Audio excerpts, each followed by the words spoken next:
দুর্নীতিবাজদের তথ্য প্রকাশ করে মিথ্যা মামলার হয়রানির প্রতিবাদে মানববন্ধন।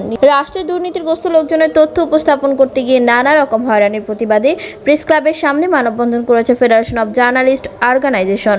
আয়োজিত মানববন্ধনে বিভিন্ন সাংবাদিক সংগঠনের নেতাকর্মীরা উপস্থিত হয়ে পেশাগত দায়িত্ব পালন করতে গিয়ে অপরাধীদের যে চক্রান্তের বিপর্যস্ত পরিস্থিতির শিকার হচ্ছে তার বিবরণ তুলে ধরেন। এ সময় ঢাকা কাস্টমস এজেন্টস অ্যাসোসিয়েশন যুগ্ম সাধারণ সম্পাদক শাহজাহানের বিরুদ্ধে রাজস্ব ফাঁকির তথ্য প্রকাশ করে মিথ্যা মামলার শিকার হয়েছেন প্রতিবেদক সহ প্রতিষ্ঠানের কয়েকজন।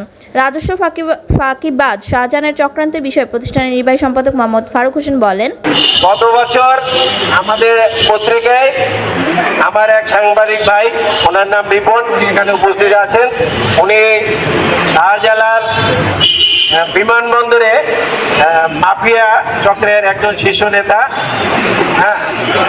শাহজাহান, ওর নাম শাহজাহান, ও রাষ্ট্রের ব্যাপক টাকা চুরি করে হাজার হাজার কোটি টাকা সে আত্মসাৎ করেছেন রাজস্ব ফাঁকি দিয়ে। তার ভিতরে লেখার কারণে আমি সহ 7 জনের বিরুদ্ধে কোর্টে মামলা হয়েছে। এটা তদন্তাধীন ডিবির কাছে। ডিবি বলে যে আমাদেরকে সব প্রমাণ পাওয়ার পরে বলে যে আমাদেরকে আপনার সেই সিঙ্গাপুরে তার বাড়ি ঠিকানা দেন। আমরা যদি ঠিকানাই দিই তাহলে পুলিশের কাজ কি? অথচ পুলিশ বলতেছে তাদের বিরুদ্ধে লেখা যাবে না, তাদের বিরুদ্ধে কিছু করা যাবে না। সব পুলিশ তো আর দুর্নীতিবাজ না।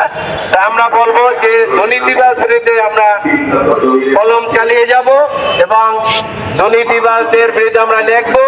তাদের যদি আমাদের জেল খাটতে হয় তাহলে আমরা এতে বাধ্য, এতে আমরা রাজি আছি এবং আমাদের মাননীয় চেয়ারম্যান সাহেব ওনার সর্বোত্তম সহযোগিতা চাচ্ছি। প্রতিবেদক মোহাম্মদ দেলোয়ার হোসেন বলেন, এয়ারপোর্টে তার লোকবল নিয়ে তাকে মারধর করে, শুধু মারধর করিস জানতে হয় না, সে আমাদের 7 জনের বিরুদ্ধে, এখানে তার ভিতরে আমরা 3 জন উপস্থিত আছি, রিপন, আমি এবং ফারুক সাহেব।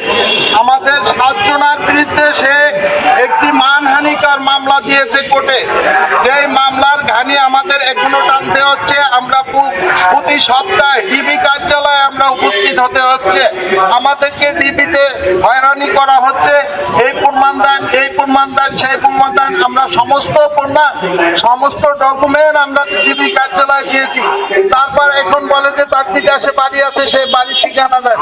আমরা যদি তার বিদেশের বাড়ির ঠিকানা জানতাম তাহলে আপনি কেন তদন্তের জন্য আসছেন? আপনাকে কেন তদন্ত করার দায়িত্ব দেওয়া হয়েছে? অতএব আমরা এখানে যারা আজকে দুর্নীতির বিরুদ্ধে দাঁড়িয়েছি, এইসব শাহজাহানের বিরুদ্ধে আমরা ভয় না পেয়ে, এই ধরনের শাহজাহান এক সময় রাস্তার ফুটপাতে ঘুমাতো, দোকানে চায় মেচিয়ারি করতো।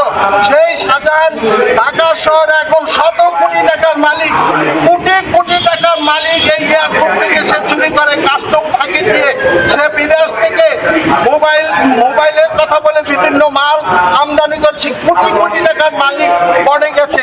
এই শাহজাহানদের বিরুদ্ধে আমাদের কলম অব্যাহত থাকবে। এই সময় সংগঠনের সভাপতি এস.এম. মোর্শেদ তার বক্তব্যে বলেন, আমরা গণমাধ্যম কর্মীরা রাষ্ট্রের অর্থ লুটের সাথে জড়িত ব্যক্তিদের তথ্য উপস্থাপন করে রাষ্ট্রকে গ্রাসের হাত থেকে বাঁচাতে সাহায্য করছে। আর সেই হরণকারীরা আমাদের নানা রকম হয়রানির মাধ্যমে কোণঠাসা করে রাখার অপচেষ্টায় উঠে পড়ে লেগেছে। এই ধরনের বিড়ম্বনা থেকে আমরা গণমাধ্যম কর্মীরা প্রতিকার চাই।